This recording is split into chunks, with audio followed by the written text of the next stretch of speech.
Nouvelle semaine et nouvel épisode dans le feuilleton TNT, l'Arcom prend acte de la décision de Canal+, signe avec les 11 autres chaînes et remet au mois de janvier la nouvelle numérotation. Oh, quelle semaine encore! Nous sommes le dimanche 15 décembre 2024, bonjour, voici le TV 168.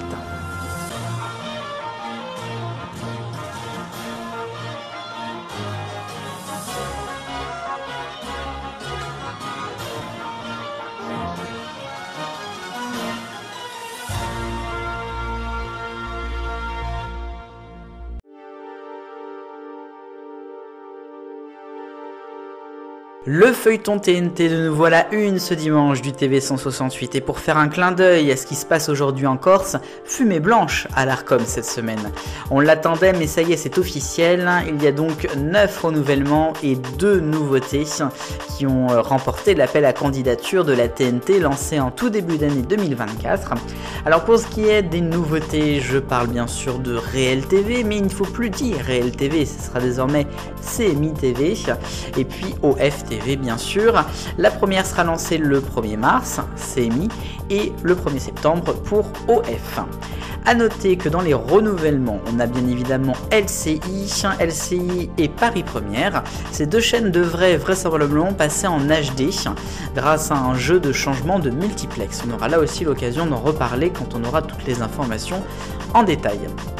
Sinon, l'Arcom communique également avec la décision de Canal+, de finalement laisser tomber au dernier moment les 4 candidatures qui avaient pourtant été présélectionnées de la chaîne Canal+, mais aussi de Canal+ Sport, Canal+ Cinéma et de Planète+.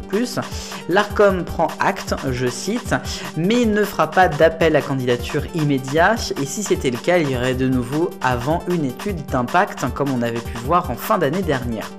Donc, tout ça pour dire qu'au final, on aura sûrement dans le courant de l'année 2025 de nombreux écrans noirs sur les canaux, le 4 bien sûr, le 19 c'est toujours le cas, mais sera-t-il rempli de nouveau, c'est à suivre, et puis surtout sur la TNT payante.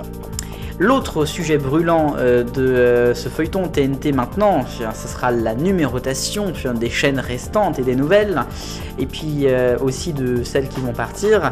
La numérotation sera décidée et actée en janvier, plutôt courant janvier, par l'Arcom. L'Arcom qui aura fort à faire à mon avis sur ce sujet.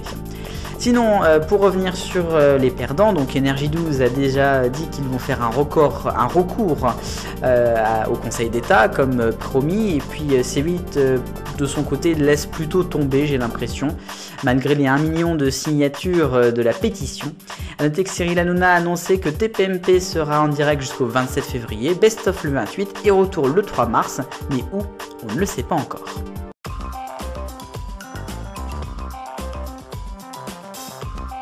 Et le groupe BFM TV RMC est au rayon actu cette semaine d'abord, avec la fermeture d'une chaîne là aussi, mais cette fois-ci c'est un choix, et un choix non discutable vraisemblablement.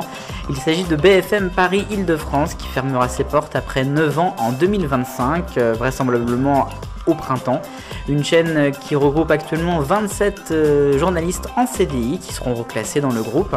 C'est le début de la fin pour les BFM locales. Dans le rayon cette semaine, nous allons parler de Public Sénat. On a suivi depuis quelques semaines les personnes qui sont intéressées pour être le nouveau président de la chaîne, puisque Christopher Baldelli, lui, va être sur Réel TV, ou pardon, CMI TV, il faut dire maintenant. Eh bien, on a 2 candidats qui ont été retenus. Il s'agit de Olivier Galzi, qui n'est pas un inconnu du monde de la télévision, et également Jean-Emmanuel Casalta, lui aussi, mais plus hors caméra. Parlons maintenant de la Star Academy qui continue bien évidemment pour cette saison 12 sur TF1. Il y a eu dans les réseaux sociaux cette semaine des prises de parole d'anciens candidats, et notamment de Magali Vaé, gagnante de la saison 5, et de Cyril Sinélu de la saison 6, qui ont notamment exprimé leurs inquiétudes pour les élèves actuels lors de leur sortie. Ils ont exprimé, eux, qu'ils n'ont pas été assez accompagnés, notamment par les psychologues. Après, je pense aussi que le monde a changé en 20 ans et la production aussi. Et puis des images qui font froid dans le dos. Vous n'êtes peut-être pas sans savoir qu'il y a un cyclone qui a traversé l'océan Indien, notamment hier, le cyclone Chido. Ce cyclone est passé par Mayotte en alerte rouge, bien évidemment. Et Mayotte qui a une télévision publique, Mayotte la première, qui a été fortement touchée, comme vous voyez sur cette image. Les locaux de la rédaction sont inutilisables.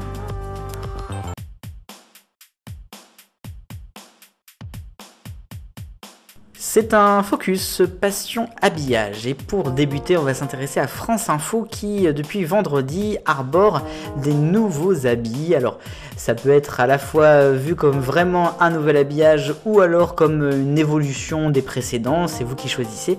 En tout cas c'est Gédéon qui s'est occupé de ces nouvelles images, de ces nouveaux génériques qui sont beaucoup en lien avec l'habillage des informations de France 2 et des journaux.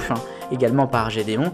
On aura notamment des bandeaux qui sont avec la même police d'écriture ou encore l'utilisation de la bulle avec donc les génériques ou les jingles. A noter également que la newsbar a été agrandie, ça se rapproche un petit peu de ce que font les autres chaînes info. Un habillage qui a été peut-être réalisé avec un manque de moyens parce qu'il y a quelques petites erreurs quand même à l'intérieur.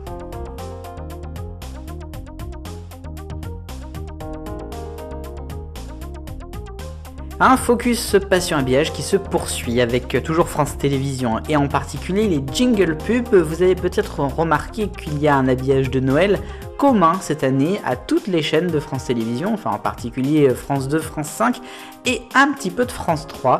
En fait, France 3 c'est moitié-moitié cet habillage commun et les poules qui sont encore un peu présentes. Mais pour combien de temps? Ici c'était même le dernier Noël. C'est une question qu'on peut se poser puisqu'on a donc pour la première fois des jingle pubs France TV, à la fois la pub et à la fois pour les annonces. Des jingle pubs donc qui arborent les couleurs de Noël, le même Noël qu'en 2021 pour France 2. C'est un petit peu un retravail de cet habillage là. Alors donc, est-ce qu'au mois de janvier, on pourrait avoir des jingle pubs de groupe et plus jamais l'identité de la chaîne, ou presque? C'est à mon avis quelque chose qui va arriver prochainement.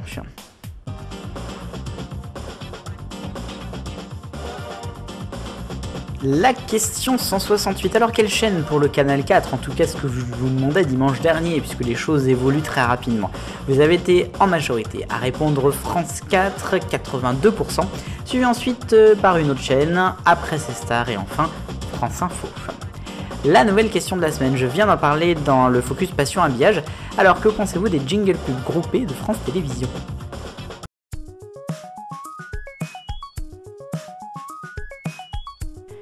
Et on va parler audience maintenant dans l'arc-en-ciel, et d'abord avec du rouge pour M6. Irrational en immense baisse sur une semaine samedi dernier. Ensuite c'est également une série sur France 2 en orange, mercredi, ça c'est Paris, en baisse également sur une semaine. M6 est en jaune avec le doc événementiel Les Français, l'amour et le sexe, lundi 1 800 000. Ensuite, beaucoup de France 2 avec le vert, le jour du Seigneur et la première messe officielle de Notre-Dame de Paris dimanche, 2 200 000 et presque 25%. En bleu clair, c'est quotidien sur TMC avec un immense record, lundi 2 800 000, c'est énorme. Le bleu foncé pour France 2 avec Astrid et Raphaël vendredi avec un score certes un tout petit peu en baisse mais ça reste convenable. Et puis le violet c'est pour France 2 toujours et retrouvons Notre-Dame, la cérémonie de samedi soir, 7 millions de téléspectateurs.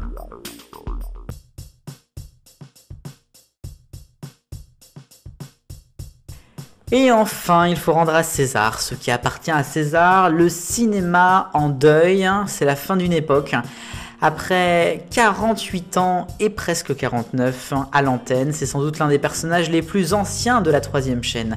Patrick Brion va annoncer le tout dernier film de sa vie du cinéma de minuit sur France 3. Ce sera vendredi soir prochain, plutôt même samedi matin très tôt, avec le film César. Il a décidé de tirer sa révérence, mais ce n'est pas terminé pour la case du cinéma de minuit qui continuera sur France 3 toujours en 2025. Et c'est ici que s'achève l'histoire des 168 dernières heures de la vie de la télévision. La suite, ce sera dimanche prochain pour un nouveau numéro du TV 168. En attendant, je vous souhaite de passer une bonne semaine. Vive le bonheur, on est tous des millions de copains. Salut!